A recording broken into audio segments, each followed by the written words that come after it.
জনগণ আপনারা দেখতে পাচ্ছেন যে পল্লী বিদ্যুৎ কেন্দ্র কিন্তু ঘেরাও করা হয়ে গেছে। আস্তে আস্তে দিনাজপুর বিদ্যুৎ অফিসেতেও একেবারে ভাঙচুর করা হচ্ছে।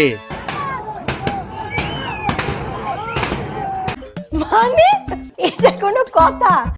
এমনকি বিদ্যুৎ অফিসের একজন কর্মচারীকে তুলে নিয়ে গিয়ে মারধর করা হচ্ছে। পল্লী বিদ্যুতের একটি উপকেন্দ্র থেকে এক কর্মচারীকে জোর করে তুলে নিয়ে গিয়ে মারধর ও আটকে রাখার অভিযোগ উঠেছে। অন্যদিকে আমাদের বিদ্যুৎ মন্ত্রী বলতেছে গ্রাম অঞ্চলে নাকি লোডশেডিং হয় না। গ্রামে লোডশেডিং নাই। তাহলে আঙ্কেল আমি এতক্ষণ এগুলা কি দেখালাম? জানি না। গ্রামে যদি লোডশেডিং নাই হয় তাহলে গ্রাম অঞ্চলের মানুষগুলা কেন বিদ্যুৎ অফিসে হামলা করতেছে? নিঃসন্দেহে তুই ঠিক কথা বলেছিস।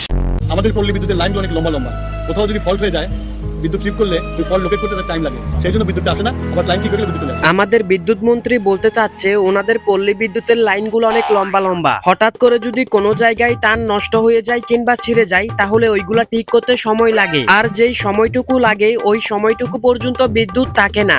ও আচ্ছা। আচ্ছা, আমার সাদা মনে একটা কাদাযুক্ত প্রশ্ন, 24 ঘন্টার মধ্যে না হলেও 4-5 বার কারেন্ট চলে যায়, তাহলে কি এই 4-5 বারই তাদের বিদ্যুতের লাইনটা নষ্ট হয়ে যায়? এটা একটা সুন্দর প্রশ্ন, আপনার আসলে খুব টেকনিক্যাল প্রশ্ন।